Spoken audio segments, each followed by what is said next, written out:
Al-ashiru ay hadis yang ke-10. Anhu ay an Abi Hurairah anna Rasulullah sallallahu alaihi wa ala alihi wasallam qala, bahwa Nabi Muhammad sallallahu alaihi wa ala alihi wasallam bersabda, bainama rajulun yamshi, di saat seseorang berjalan, bitariqin istadda alaihi al-atishu, maka di saat seseorang berjalan dalam keadaan kehausan, maka orang ini berjalan dalam keadaan kehausan, butuh kepada air.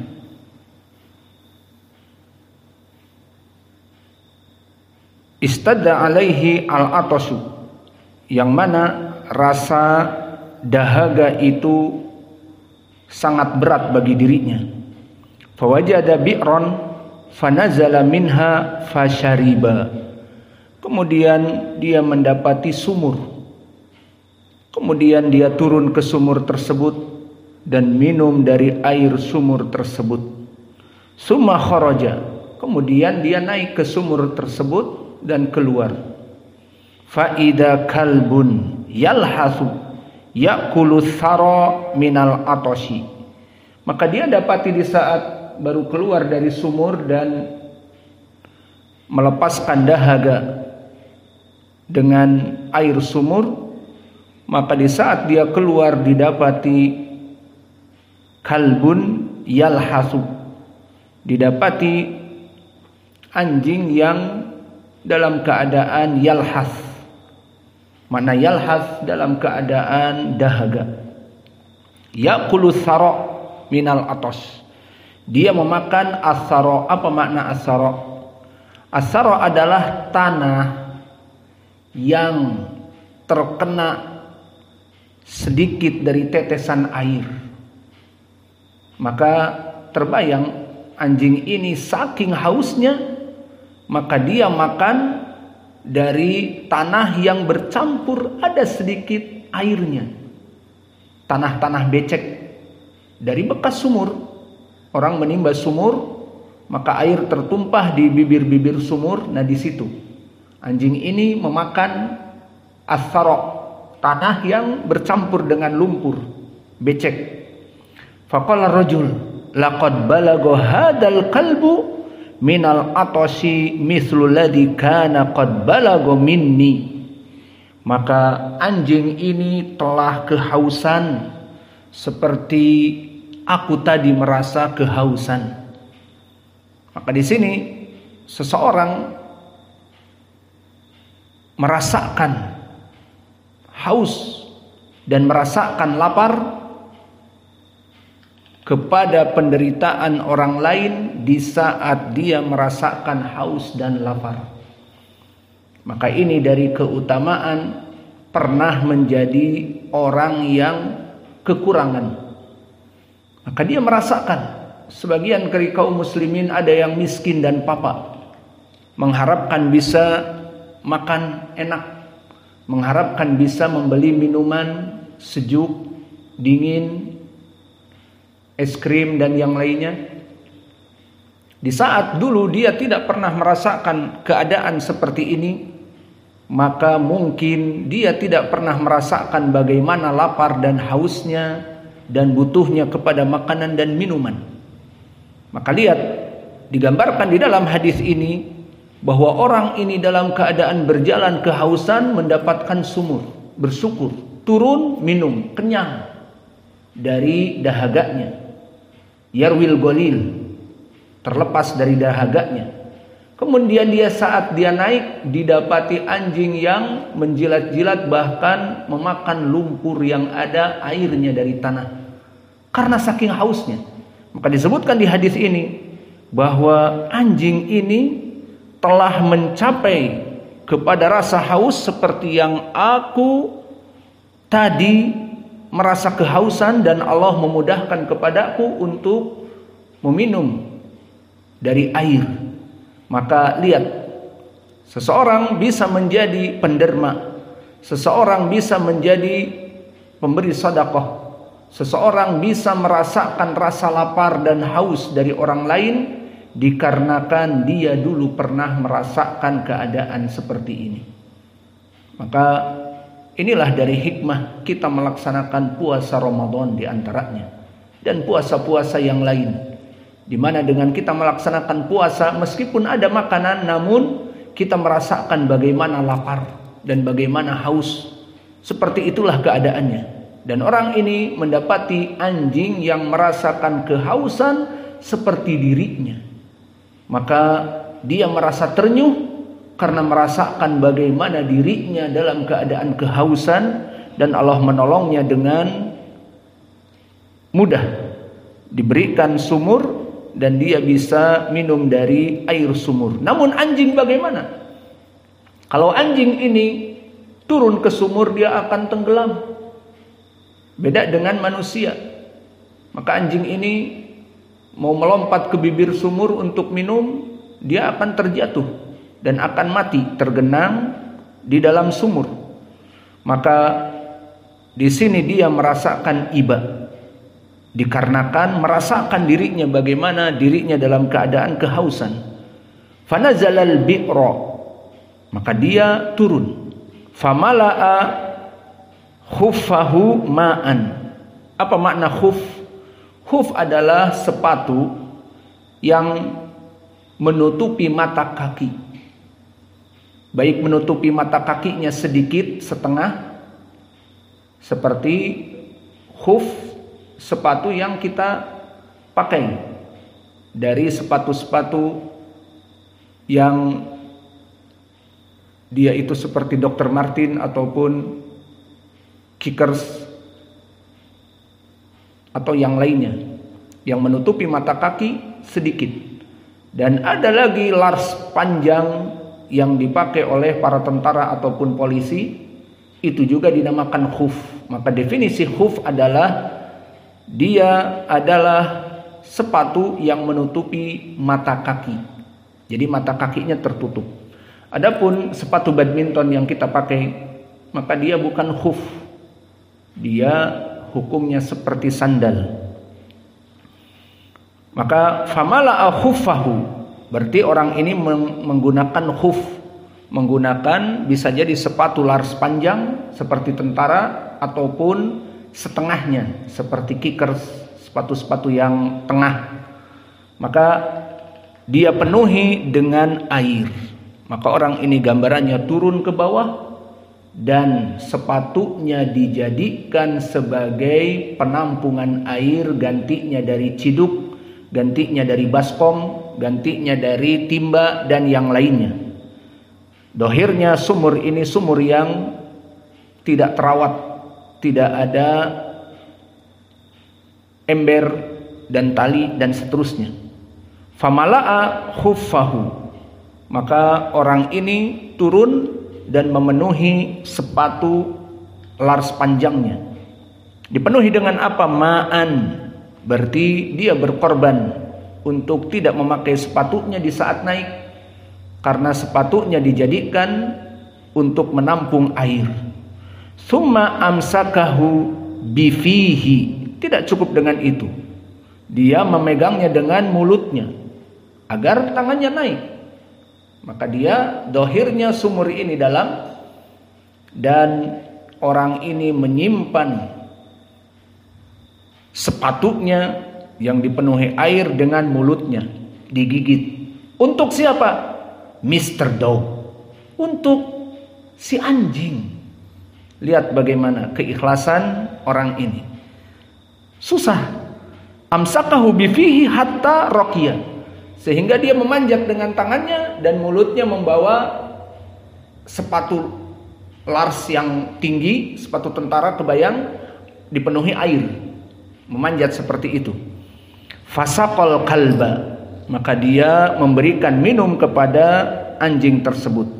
Fasyakarallahu lahu, siapa yang bersyukur? Allah. Maka makna bersyukur Allah di sini, Allah memuji dari perbuatan seorang hamba. Itu maknanya. di mana dia memanjat dalam keadaan mulutnya menggigit dari sepatu yang mungkin bau busuk, dipakai terus-menerus, berkeringat dan bau, maka digigit sepatunya itu. Maka Allah bersyukur kepadanya dan balasan Allah kepadanya faghfarolahu, Allah ampuni dosa-dosanya. Qalu, maka berkata para sahabat yang mendengar hadis ini, qalu ya Rasulullah, inna lana fil bahaim ajron. Maka wahai Rasulullah, apakah jika kita berbuat baik kepada al-bahaim? Apa makna al-bahaim? Hewan-hewan, baik dia berupa hewan ternak ataupun hewan yang biasa, yang jelas binatang. Inna lana fil bahaim ajron, jika kita berbuat baik kepada mereka apakah mendapatkan pahala? Qala fi kulli kabidin rotbatin ajrun. Maka memberikan minum, memberikan makan kepada kabdin rotbatin, maknanya adalah kepada semua perut dan semua yang dia itu membutuhkan air dan makanan dari binatang-binatang, maka itu juga pahala baginya. Wa fi riwayatil lil Bukhari, dan riwayat di riwayat Al-Bukhari, fasyakarallahu lahu faghafara lahu fa'adkhalahu al-jannah. Maka di riwayat Al-Bukhari berkesendirian disebutkan dan Allah memasukkannya kepada surga. Wa fi riwayatin lahuma, maka di riwayat yang lainnya juga, bainama kalbun yutifu birokiyatin qad kada yaqtuluhu al-atashu. Maka di saat dia turun, datang anjing yang berputar-putar di antara kakinya, seakan-akan dia akan mati kehausan. Id ra'athu bagiyun min bagoya bani Israel fanaza'at muqaha fasaqat lahu bihi fasaqathu faghufira laha bihi. Dan di riwayat Al-Bukhari dan Muslim juga ada riwayat yang lain. Kalau tadi kisah tentang laki-laki, maka sekarang kisah tentang perempuan bagiyah. Apa makna bagiyah? Pelacur. Jadi perempuan ini pendosa besar, pelacur pendosa besar, di mana dia berbuat dosa setiap malam, setiap hari. Di saat dia dalam keadaan sama kehausan, maka turun ke sumur, dan di saat dia naik didapati anjing dalam keadaan berputar-putar di kakinya merasakan kehausan. Maka pelacur dari Bani Israel ini fanaza'at muqaha, maka dia mengeluarkan dari kakinya muqaha. Dohirnya muqaha adalah khufaha, sama khuf, ini sepatu. Maka dibuka sepatunya dan fasaqat lahu bihi, maka dia ambil air dari sumur, fasaqathu faghafara laha bihi, maka perempuan ini diampuni dosa-dosanya oleh Allah.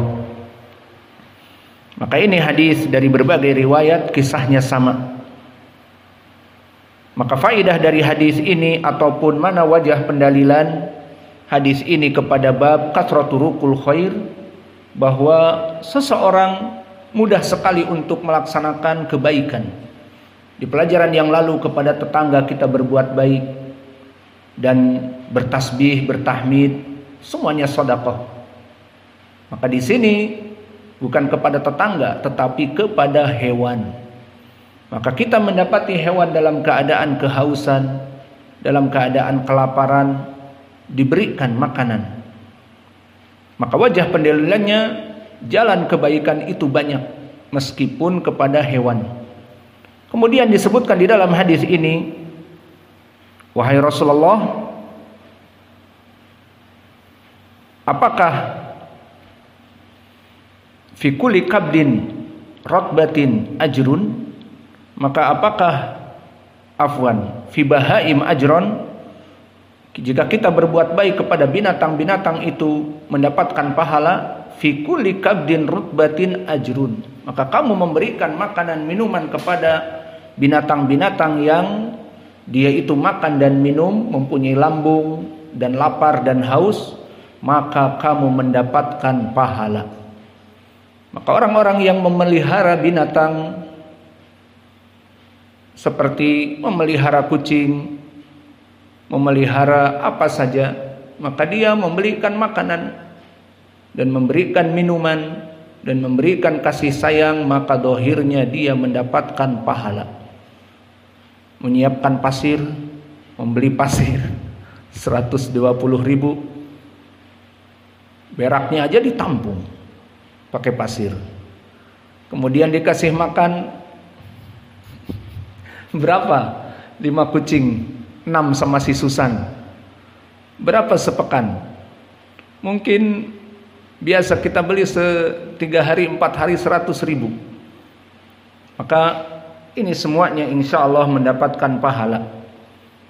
Kita diberkahi rizki kita, dan bahkan rizki kita bisa bertambah, mungkin karena ada rizkinya si kucing-kucing Anggora ini.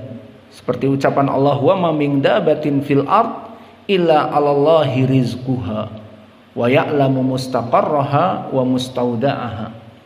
Maka tidak ada yang berjalan di muka bumi ini kecuali Allah telah menggariskan padanya, menetapkan padanya rizkinya. Maka si Susan dan anak-anaknya itu rizkinya tertulis. Maka kita mendapatkan rizki yang banyak, mungkin dari ada rizki si Susan, ada rizki si Sufyan, kucing kita ada namanya Sufyan dulu, dan juga yang lainnya. Maka ini semua rizki-rizki mereka Allah berikan semua kepada kita. Kita hanya menerima, kemudian membelikan makanan untuk mereka, kita mendapatkan pahala yang besar, dan pada hakikatnya itu adalah rizki-rizki mereka. Jadi jangan takut, aduh beli makanan kucing terus, miskin kita nanti. Aduh pasirnya aja mahal dan seterusnya. Insya Allah kalau memang mampu, maka lanjutkan dan akan mendapatkan pahala. Maka ini makna ataupun faidah dari hadis ini.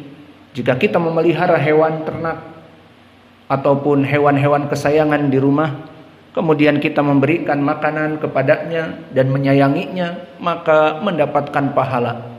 Nasnya jelas dari ucapan Nabi, wa fi kulli kibdin rutbatin ajrun. Maka seluruh yang hewan itu mempunyai perut dan dia lapar dan dia butuh minum, kemudian kalian memberikan makanan dan minuman, maka itu semuanya adalah pahala.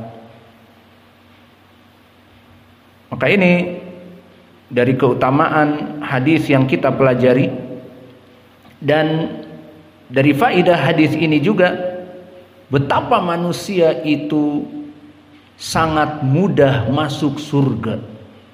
Terutama di riwayat Al-Bukhari dan Muslim tadi, zaniyah, perempuan pelacur dari Bani Israel, yang mana setiap hari, setiap saat, setiap waktu berzina, dan berzina itu hukumnya dosa besar. Maka Allah ampuni dosa-dosanya. Dan di riwayat tadkhulul jannah biqittatin, dia masuk surga dengan qittoh. Perempuan masuk api neraka dengan qittoh, dan di sini perempuan masuk surga dengan kalb. Maka surga dan neraka itu sangatlah mudah, dan sangatlah perkaranya seseorang masuk kepadanya dengan mudah. Dan ini sesuai dengan hadis yang telah kita lewati, al jannatu aqrabu ila ahadikum min syiraki na'lih wan naru mithlu dalik. Al jannatu, maka surga itu aqrabu ila ahadikum, itu lebih dekat daripada jiwa-jiwa kalian dari sandal-sandal kalian. Dan begitupun api neraka. Maka api neraka dekat. Maka di hadis yang diriwayatkan lain, dakhalat imra'atun nar bikittah. Seorang perempuan masuk kepada api neraka dikarenakan kucing. Tahbisuha walam ta'kul min hasyasyatil ard. Hadis muttafaqun alaih. Maknanya perempuan masuk api neraka karena kucing. Dengan mudah. Kenapa? Dia mengurung kucing. Kucing ini tidak bisa makan dari binatang-binatang yang ada di tanah ataupun yang berjalan di atas tanah seperti tikus dan yang lainnya, karena dipenjara kucing ini. Mungkin diikat, mungkin dikurung, maka sampai mati. Maka masuk api neraka. Dan perempuan pelacur di sini, di mana dia turun ke sumur dan memberikan minuman dengan penuh keikhlasan, tidak ada yang melihat kecuali Allah, maka diampuni dosa-dosanya dan dohirnya masuk kepada surga. Maka seperti hadis, al-jannatu aqrabu ila ahadikum min syiraki na'lih wan naru kadzalik, bahwa surga itu sangat dekat, bisa menyebabkan manusia masuk kepada surga dengan perkara yang mudah. Dan begitu pun api neraka. Maka di dalam hadis ini juga faedah yang bisa kita ambil tentang hukum kisah Israiliyat. Perlu diperhatikan, kisah Israiliyat tentang orang-orang di zaman dahulu, asal hukumnya kita tawakuf. Tidak boleh percaya dan tidak boleh mendustakan. Kecuali datang nas dari Nabi tentang kisah mereka dan diambil faedahnya oleh Nabi seperti di hadis ini, baru kita ambil. Faham? Jadi hadis-hadis yang telah kita lalui dari kisah Israiliyat, ingat hadis 3 orang yang masuk kepada gua. Antum belum di sini. Kita telah lewati di bab apa? Di bab Ikhlas, di mana 3 orang ini masuk ke dalam gua, kemudian Allah tutup dengan batu yang besar. Maka disebutkan di dalam hadis itu oleh 3 orang ini, tidak ada jalan keluar bagi kita kecuali kita meminta kepada Allah dari apa yang pernah kita lakukan. Maksudnya bertawassul dengan amal-amal soleh. Ingat cerita itu? Ya, maka disebutkanlah 3 amalan-amalan soleh dari orang ini. Yang satu dulu penggembala kambing, yang mana biasa dia mempunyai 2 orang tua yang sudah tua. Maka dia biasa sebelum orang tua ini tidur menyiapkan susu di pangkuannya. Jika bapak dan ibunya mau tidur, diminumkan susu-susu. Pada suatu hari dia menggembala dalam keadaan jauh, sehingga dia pulang bapak ibunya sudah tertidur kemalaman. Maka akhirnya anak yang soleh ini menyiapkan minum, tetapi mau membangunkan bapak dan ibunya tidak tega. Maka bapak dan ibunya ketiduran dalam keadaan lapar. Akhirnya dia menunggu sampai tengah malam, menunggu dia bangun, tidak bangun. Kecuali menjelang fajar kedua orang tuanya bangun dan langsung diminumkan. Kemudian dia bersaksi kepada Allah, ya Rabb, idza kana au kuntu fa'altu liwajhika faftah lana ya Rabb min hada albab. Maka wahai Allah, jika aku dulu melaksanakan ibadah ini hanya untukmu, ikhlas untuk mendapatkan wajahmu, maka bukakanlah. Dibuka sedikit. Kemudian yang kedua, laki-laki yang mencintai anak pamannya, putri pamannya, namun tidak jadi dinikahkan karena keduanya berbeda status. Yang perempuan rangkayo, yang laki-laki orang miskin. Akhirnya dia sangat mencintainya dan mengharapkan dari perempuan ini. Kemudian akhirnya suatu saat dijadikan keluarga dari perempuan ini miskin dan papa, membutuhkan uang. Dan akhirnya ingin meminjam uang ataupun meminta uang dari laki-laki ini. Maka laki-laki ini melaksanakan kesempatan, baiklah aku berikan 120 dinar. Dan 120 dinar bukanlah perkara yang kecil. Maka akhirnya disepakati bahwa perempuan ini dizinahi oleh si laki-laki yang mencintainya dari dulu dengan harga 120 dinar sebagai mahrul bagi atau biaya pelacuran, ongkos pelacuran. Maka di saat dia di kamar sendiri bersama perempuan ini dan dia ingin mengejawantahkan, maka teringat dosa. Dan di riwayat perempuan ini mengingatkan dosa, maka dia tinggalkan. Padahal dia bercita-cita untuk bisa berhubungan dengan perempuan ini. Sekarang kesempatan. Dia bisa memberikan mahar 120 untuk berzina dengannya. Mungkin dia sudah punya istri, mungkin si perempuan ini pun sudah punya suami, namun karena kefakiran butuh uang, maka bisa melaksanakan hubungan ini dengan zina. Kenapa misalnya pertanyaan tidak dinikahi saja? Karena dohirnya mungkin sudah bersuami atau sudah beristri laki-laki ini. Maka dikatakan, ya Allah, aku tinggalkan perempuan yang aku idam-idamkan ini. Jika ini bukan karena wajahmu ya Allah, maka tolong bukakan. Maka dibuka sedikit lagi. Dan yang ketiga, masyhur. Bagi orang yang dalam keadaan menyewa dari tukang untuk bekerja di kebunnya. Semua tukang-tukang diberikan gaji kecuali orang ini, tergesa-gesa dan pergi. Maka dikumpulkan harta yang ada dan kemudian dibelanjakan dengan binatang-binatang ternak. Kemudian berkembang biaklah binatang ternak tersebut. Maka akhirnya datanglah orang yang dulu lari tergesa-gesa dari pekerjaan, selesai pekerjaannya belum mengambil upah.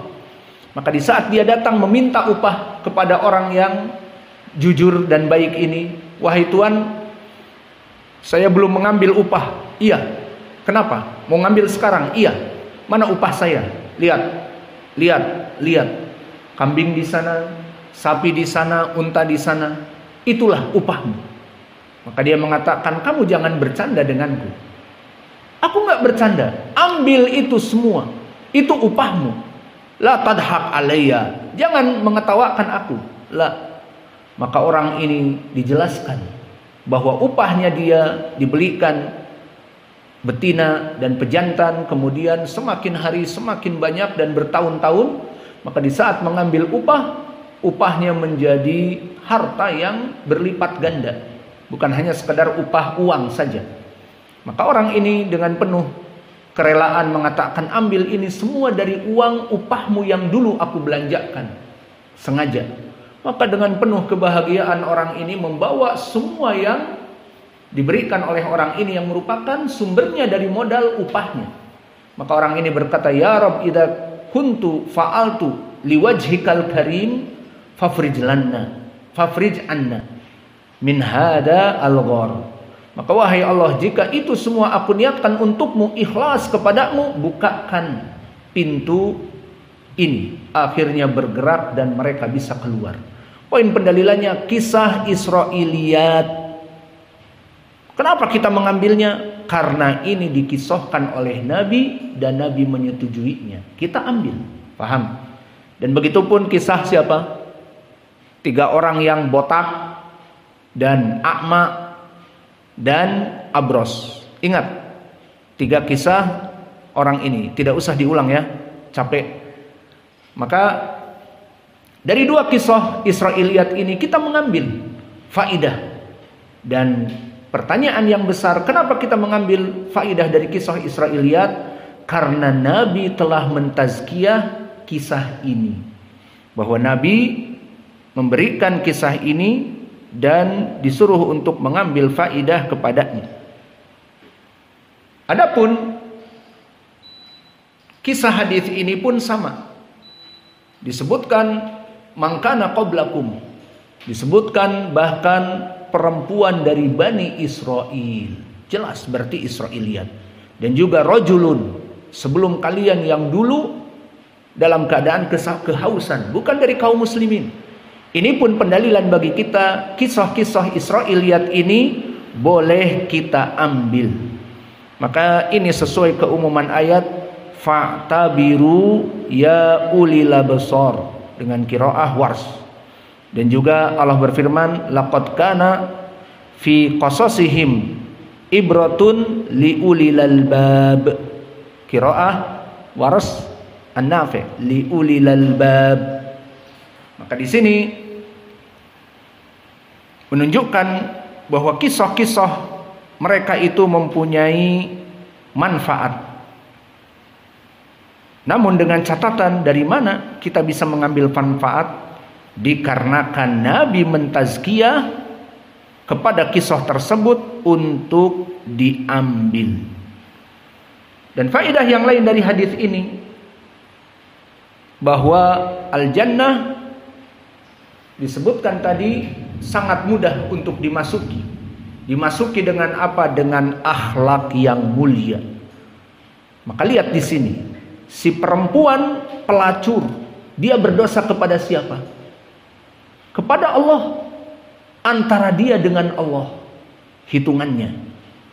Namun dia berbuat akhlak baik antara dia dengan makhlukat. Bukan hanya manusia yang lain, tetapi makhluk binatang. Maka awas. Berapa banyak dari manusia yang antara dia dengan Allah baik, tetapi antara dia dengan manusia buruk, mendolimi manusia, justru di api neraka. Ingat hadis apa? Al-Muflisun. Di mana hadis Al-Muflisun disebutkan oleh Imam Muslim dari Abi Hurairah. Berkata Rasulullah sallallahu alaihi wasallam, "Araftumul muflis?" Tahukah kalian siapa orang yang muflis, yang merugi? Disebutkan, "Ya Rasulullah, al-muflis indana alladzi la mal wala rabh." Yang tidak mempunyai modal balik dan tidak mempunyai untung di saat berjualan.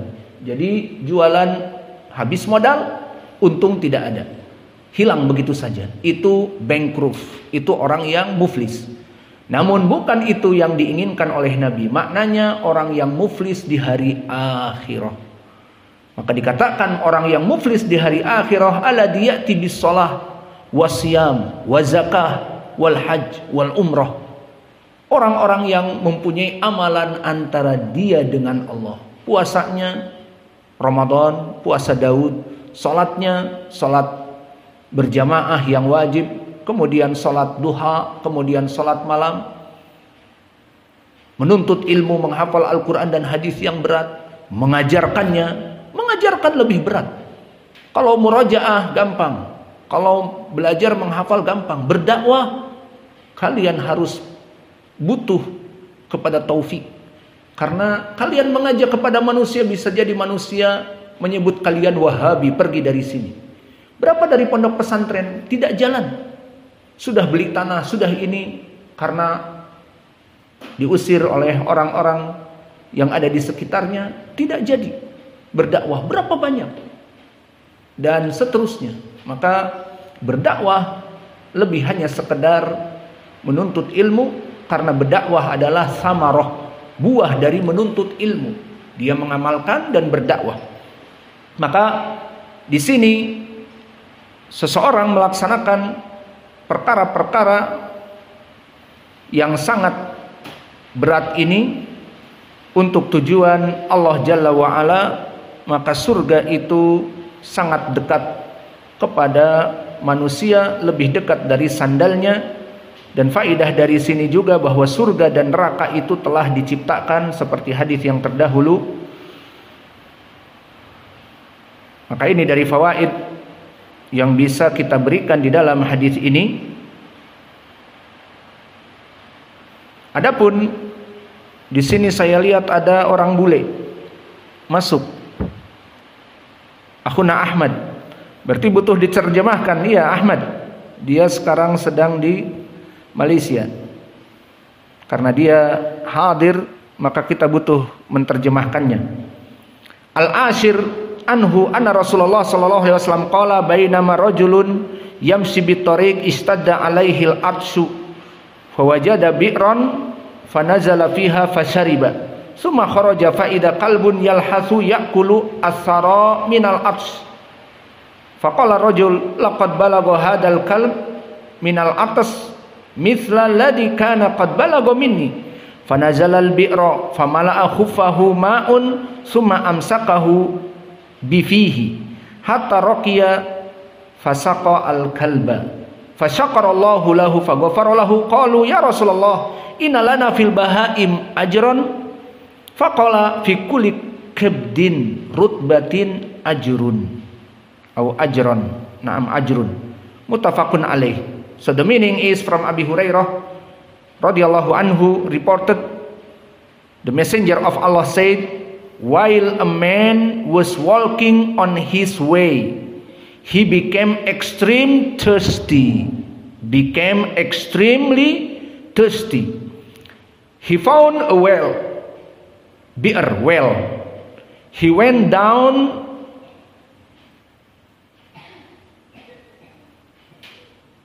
to the water. He went down into it to drink water.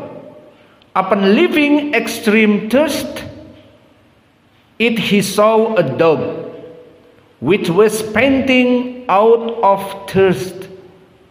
His tongue was lolling out, and he was eating moist earth from extreme thirsty. So the man thought to himself, this dog is extremely thirsty as I was.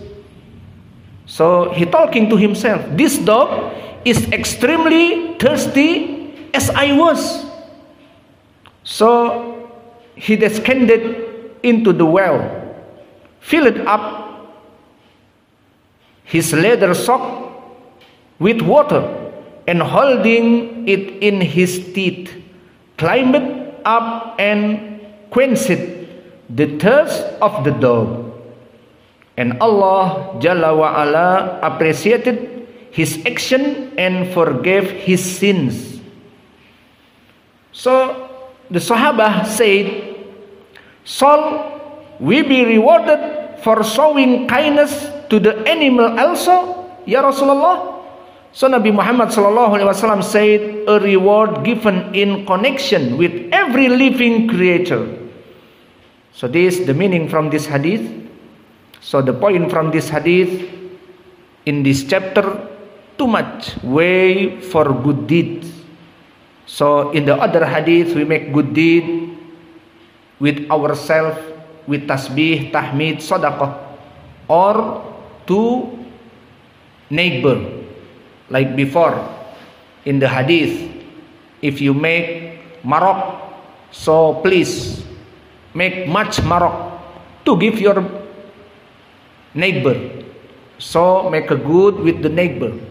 And now not the neighbor but hayawan.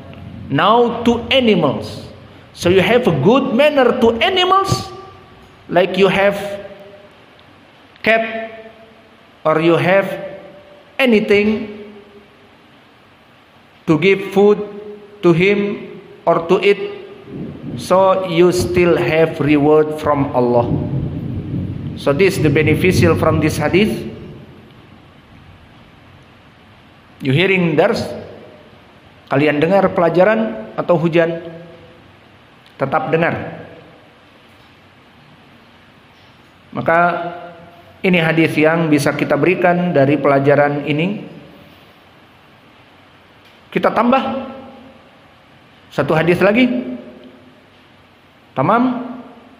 Al-hadi asyar, hadis yang ke-11. Anhu ay an Abi Hurairah. Ani Nabi sallallahu alaihi wa ala alihi wasallam qala, laqad ra'aitu rajulan yataqallabu fil jannah fi syajaratin qata'aha min dhahri tariq kanat tu'dzil muslimin, rawahu Muslim. Wa fi riwayah marra rajulun bi gusni syajaratin ala dhahri tariq faqala wallah, maka demi Allah, la unahiyanna hada anil muslimin la yu'dihum fa adkhalal jannah. Wa fi riwayah lahuma baina rajulun yamshi bi tariq wajada gusnu syaukin ala tariq fa akharahu fa syakarallahu lahu fa ghafara lahu. Maka di hadis yang ke-11 sama tentang bayan explanation about how much or too much the way of the good deeds. Laqad ra'aitu rajulan yataqallabu fil jannah fi syajaratin qata'aha min dhahri tariq kanat tu'dil muslimin. So the meaning, the 11 narrated by Abi Hurairah, reported from Nabi Muhammad sallallahu alaihi wa ala alihi wasallam. Nabi Muhammad sallallahu alaihi wasallam said, I saw a man going about in Jannah and enjoying himself as a reward for cutting from the middle of the road a tree which was causing inconvenience of the Muslims. Maka hadis ini maknanya, kata Nabi, aku melihat seseorang dalam keadaan senang, tentram, bahagia di dalam surga. Apa yang disebabkan dia masuk surga? Fi syajaratin qata'aha min dhahri tariq kanat tu'dil muslimin. Karena dia menghilangkan cabang pohon yang menutupi jalan. Seperti kita melihat pohon-pohon sawit yang menutupi jalan, maka misalnya pohon itu dipatahkan, tidak mempengaruhi kepada sawitnya, hanya sebagian dikit dari daun-daun yang ke jalanan, maka membuat orang lewat dengan leluasa. Maka di sini orang ini melihat ada dahan pohon atau ada ranting pohon yang menutupi jalan, sehingga orang yang lewat akan tertusuk duri. Terutama di Arab banyak sekali pohon-pohon yang berduri. Dan begitupun seperti kita, ada ranting pohon yang menjuntai, terutama sawit yang ditanam di pinggir jalan, maka menutupi jalanan. Maka jika ada yang memotongnya, dan insya Allah ini tidak mendolimi orang yang menanam sawit, tetapi justru mengangkat dari kedoliman darinya karena menghalangi jalan, maka orang ini didapati oleh Nabi dalam keadaan di surga dikarenakan menyisihkan dari perkara-perkara yang mengganggu kaum muslimin. Dan di riwayat yang lain, Nabi melewati seseorang, ataupun Nabi menjelaskan bahwa orang ini mematahkan dari cabang-cabang yang bisa mencelakakan orang, dikarenakan disebutkan gusnus syaukin, yang mana dia itu dahan yang berduri. Ini dia sebabnya, alat tariq, membuat orang yang melewati itu terkena duri. Fa akharahu, maka dia jauhkan dari jalan. Fa syakarallahu lahu fa ghafara lahu, maka Allah bersyukur kepadanya dan diampuni dosa-dosanya. So from this hadith, what is the point?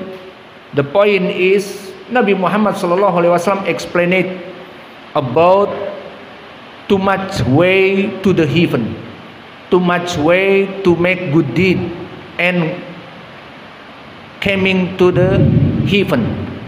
So with this, someone reward for cutting from the middle of the road a tree which was causing inconvenience to the Muslims.